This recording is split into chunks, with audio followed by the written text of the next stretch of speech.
Welcome back to Parenting to Impress, your go-to podcast to learn practical ways to love God and love others, and impress this on the hearts of your children.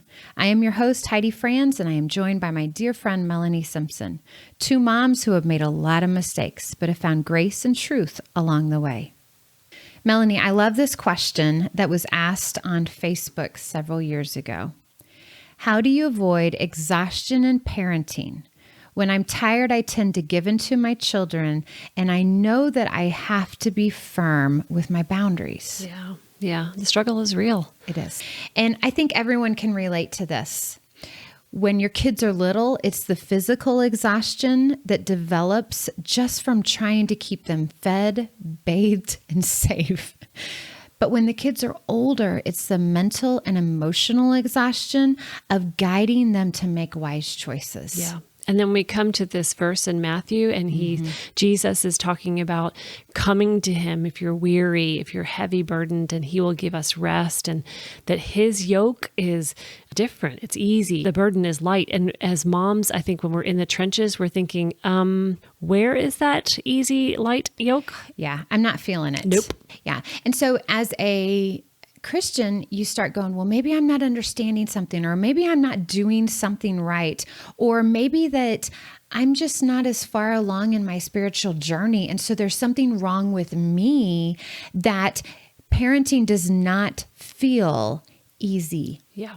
And light. For sure. And so Heidi and I sat down and kind of brainstormed what were the things that we remember, and even today still happen, that are the triggers, the causes of that physical exhaustion, emotional exhaustion. You know, it's the days when you go to bed and you think, I don't know if I can get back up and do this again. Right. Or I don't want to get back up and do this again.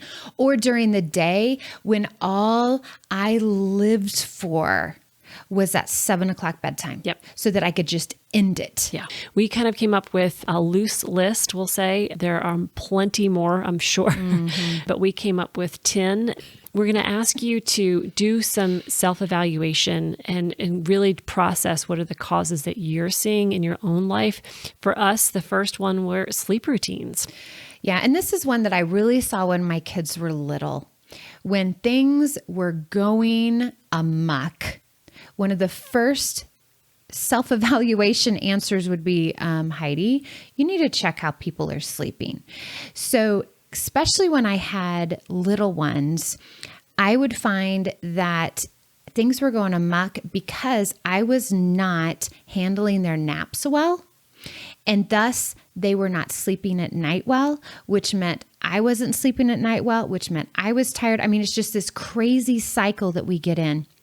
And so it could have been maybe that I had overextended ourselves that day, so we didn't get good naps, or it could have been that I allowed the child to sleep too long for nap time, and then they didn't want to go to bed at night. Right, because who wants to wake a sleeping baby? I mean, those long naps I would often see as a gift from God. And I didn't want to wake them up. But very much But so. You're right. I mean, more often than not, that ended up disrupting nighttime routines, and it took days to get back into a good sleep rhythm. Exactly. And those rhythms are so important for not only adults, but for those kiddos as well. So evaluate your sleep routines.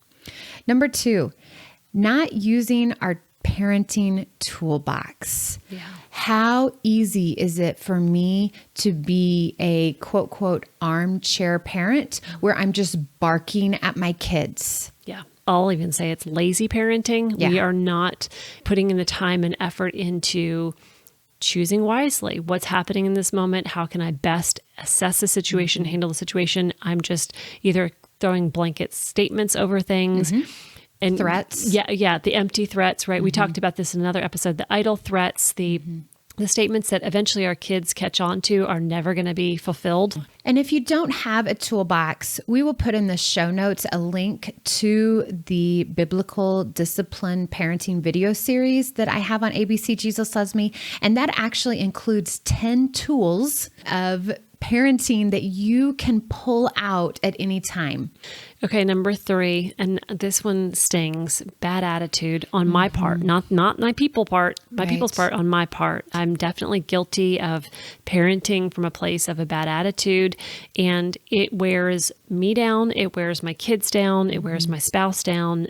But this is a great time to push pause if you can and do the work of praying, the introspection. What's the root of the bad attitude? Right. It's often a feeling of hopelessness. Things are never going to change. And we would point you back to the podcast about the lies we believe. Those ever, always, never statements usually are lies from the enemy trying to distract you. For me, a lot of times it was feeling out of control when things were just going off the rails. It were things that I had let go. When things felt out of control, then I got a bad attitude. I got snarky and short. When really I was the problem. And that's what the whole point of number 3 is, a bad attitude. I am the problem in this exhaustion because I'm not doing what I'm called to do, what I'm supposed to do, what I know to do. Or maybe it's a case of I'm not asking help. Yeah. I'm not asking for somebody to come alongside me and help me in that situation.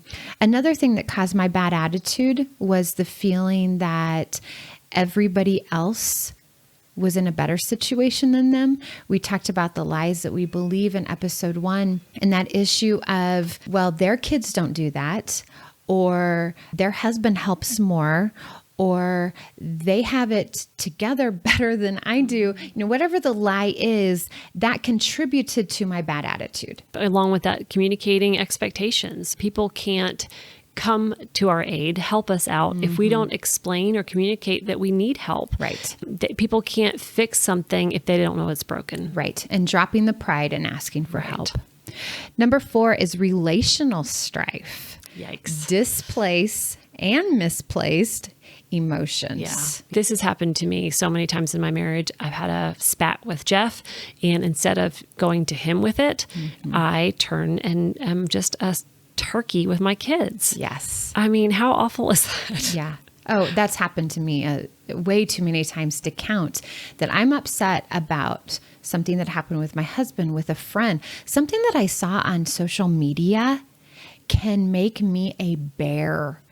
And I take it out on my children because they're the ones who are right there beside me. Yeah. They're the ones sitting in front of you. And the other side of that too is, when we have relational strife, it can be significant in terms of the emotional stress that it causes. That's a very real thing. I'm not trying to dismiss this out of hand, but when we have that heavy emotional stuff going on, we have to be careful to moderate that in ourselves so that we don't let it overflow onto our kids. They have no idea what's going on in our heads and hearts. Right. Again, keeping it between the ditches. This is also not never let your kids see that you're upset. We're not pretending, but there's just a time and a place to have self-control. Okay, number 5, unconfessed sin. Yeah, this is when the guilt and shame just won't go away because there is something in your heart that's not right. Yeah. And in a way, it's also misplaced anger again, that you're upset with what you are doing, when in reality, this is between you and God and not between you and your children. Absolutely. And I would say this is your heavy yoke. Like when you're carrying around stuff that feels really heavy and you're not acknowledging it, that's usually a red flag. Something's going on in your heart that the Lord is trying to kind of convict you of here. I had a specific instance where I was reading a certain kind of novel, nothing wrong with them, but they were generating this anxiety and fear in me.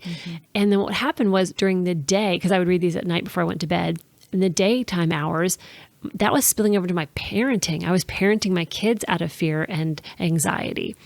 And I could feel when I was reading them, I could feel myself getting anxious and fearful. So I knew something was off, but it wasn't until the Lord specifically dealt with me and said, you've got to stop. Like this is the source of this, and you are allowing this to overtake my sovereignty in your life and trusting me.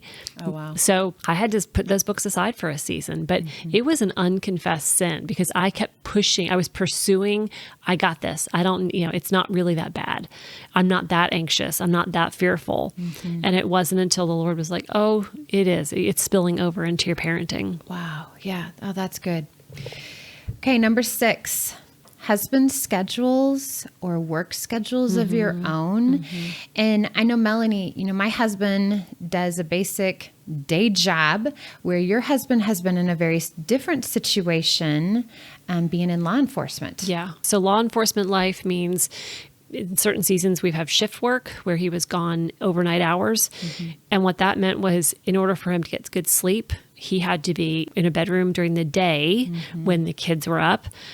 That was hard. I felt like I was parenting alone. And I know lots of moms whose husbands are long haul truckers or they do shift work like Jeff did. And we have to really be diligent to have good rhythms in place, good routines in place, good discipline strategies in place before the situations arise so that we're not ultimately parenting out of that deficit, that exhaustion, and that just becomes just an endless cycle. Well, and I think that's also where you look at your situation and decide what is best for you. You had to have some very stringent boundaries on your kiddos so that your husband could sleep, where another family maybe didn't have to do that. And so looking at your situation going, what is best for our family so that everyone can be successful. That's a great point because we would encounter other families out at the park. They would comment on, oh, your boys are not as rowdy, not as loud. It was a good reminder to me, like I needed to make clear space and time for them to be loud, rowdy boys and girls. My girl's pretty rowdy too, but they didn't know our story. They didn't know that I spent a lot of time trying to keep the noise level down so that Jeff could sleep during the day. That's just a good reminder too of comparison. It is evaluating for your family what's best for your family and making a game plan for that. But I love the humility that you continually show to me and to our listeners of that comment that you received at the park. You didn't take it personally. You used it as an opportunity to evaluate, what do I need to do best for my kids? Nice job. Okay, so number 7, overcommitting or not having any boundaries. That's basically not being able to say no to anything. Yeah, everything's a yes. Can we have a play date? Yes. Can I go to this activity? Yes. Can I join this team? Yes. You're just continually doing more and more. And that going is exhausting. I can't tell you how many times I get excited when on the weekends we only have church. That's all we're going to do. We get to stay at home, be a family, and just enjoy that time together and not continually have to get in the vehicle and go somewhere. Right. And again, this goes back to what's, evaluating for your family. Some families thrive on one family member having a sport that requires traveling and getting to go and cheer, and they make a whole thing out of it. Other families, that just depletes them. So you have to sit down and talk through with your spouse, how are we going to steward our time? How can we best use what God has given us financially, emotionally? You have to make a decision for personally. Absolutely. And I would also encourage parents to make the decision what's best for everybody in the family, not just one person in the family. Great point. Because we can say yes to what is best for one child when another child or the other siblings are getting very depleted. Yeah, it's at the expense of the whole family. Exactly. Yeah, that's true. And that is a very hard balance. It sure is. Number 8, poor self-care choices. This is kind of a sticky point because Heidi and I would both say we are all for rest. We are all for Sabbath. Right. God commands us to rest. What we have seen kind of trending in the world is the pendulum swing to escapism. We are trying to escape instead of living in the moments that God has given us.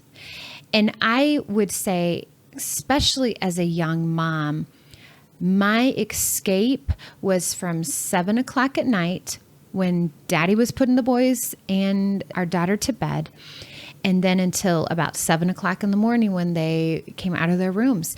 And I lived for those moments.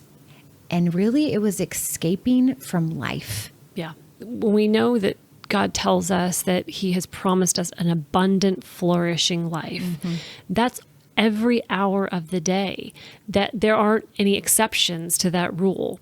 It may look different. And like we said, rest is absolutely part of our day and our rhythms for our weeks and our months. But when you are, like Heidi said, living for a time to get away from, to be apart from, to not have to participate in family life, that's a huge red flag that something's off kilter. Yeah. It's like it's this goal, and it's like something that you deserve.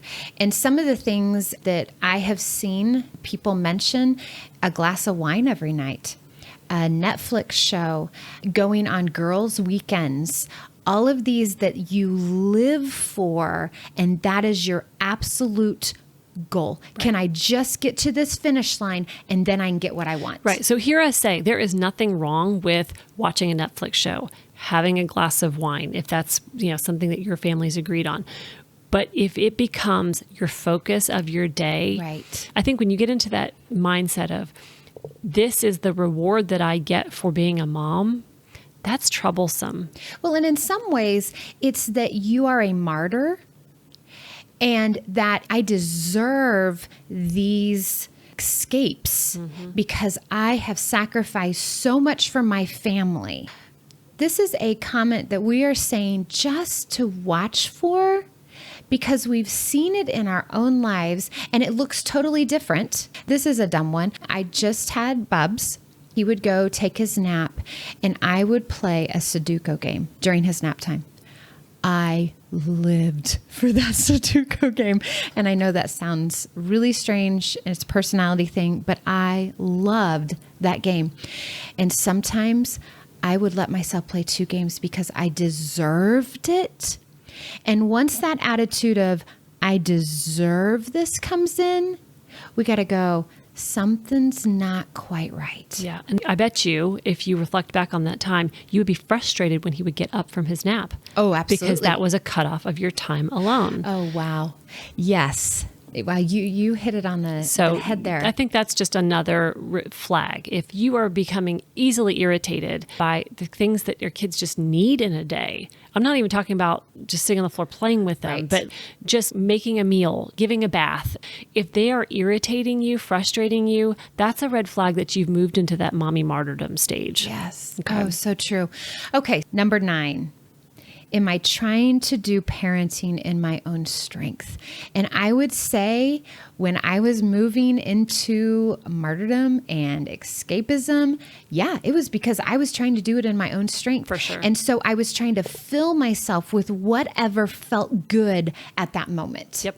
When your head hits the pillow at night, like we said, and you are just thinking, I can't do this again tomorrow. I don't want to do this again tomorrow. It's a great time to evaluate, am I parenting out of a place of not just my own strength, but manipulation, control, fear, anxiety, all of those human things that we tend to fall back into when we step out of the path that God has for us, which is trusting Him, believing that His good for our kids is better than we could imagine. And that requires work on our part.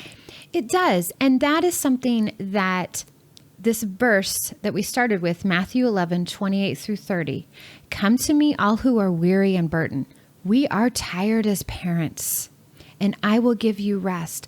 But then Jesus goes on to say that the rest is going to come with yoking with Him. Think about 2 oxen and a wooden yoke, tying them together.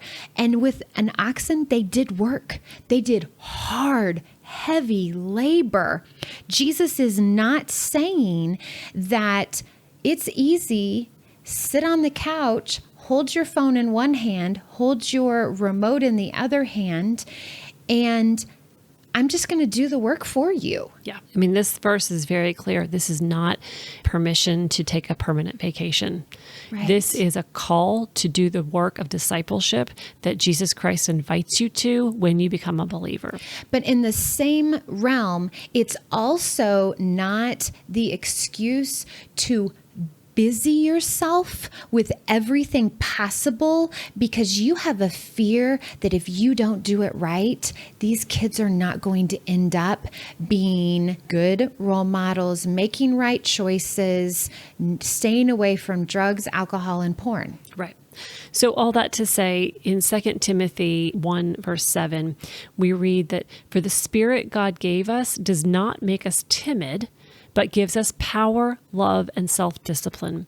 When we are resting on the truth of who God is and what His Word tells us about who we are called to be as believers, we can very quickly recognize those times when we are falling prey to fear, anxiety, anger, manipulation, lack of control, all the things that are the pitfalls for trying to parent in our own strength. And those are the things that cause that extreme fatigue. Yeah. Oh, so true. Number 10, there is a time when a counselor or a doctor needs to be sought. There is a time when you go, I need help. I see what's wrong, but I just need somebody to walk through this with me. Or it could be, you just need to talk to a doctor. Maybe things are just not in balance. And there is nothing wrong with saying, I need a little bit of help.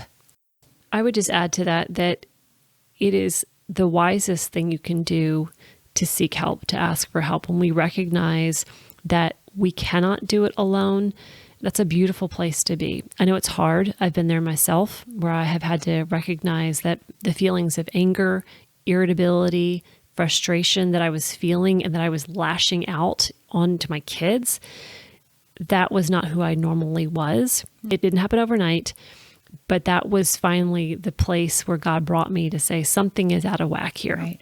And I would say, especially Melanie, because of the grief that you were going through from losing your mom, there were a lot of things that you were dealing with personally, and you had to give yourself the grace to go, I need some help with this. Mm-hmm.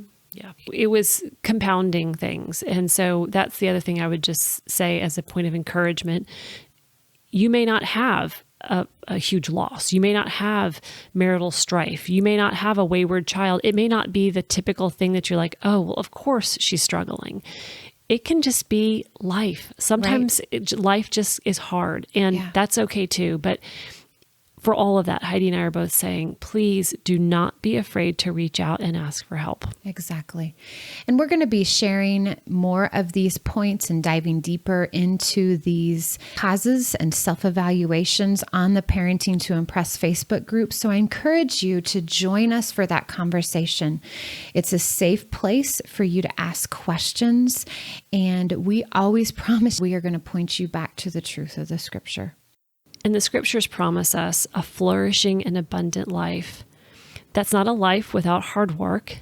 That's not a life without being tired. Mm-hmm. But if you find yourself exhausted throughout the day, at the end of the day, to the point where you don't want to get up and do it again, we point you to the self-evaluation topics that we covered today. Take some time, go through those. And if you need the outside help, please seek that counsel, seek your doctor, and figure out what's going on. We are praying with you and for you in all of this. That's right. Thank you for listening to the Parenting to Impress podcast. We invite you to visit the ABCJesusLovesMe.com and ParentingToImpress.com website, as well as join the Parenting to Impress private Facebook group. Check out the show notes for more information about topics shared in the episode. Please subscribe, leave a review, and share this episode with your friends.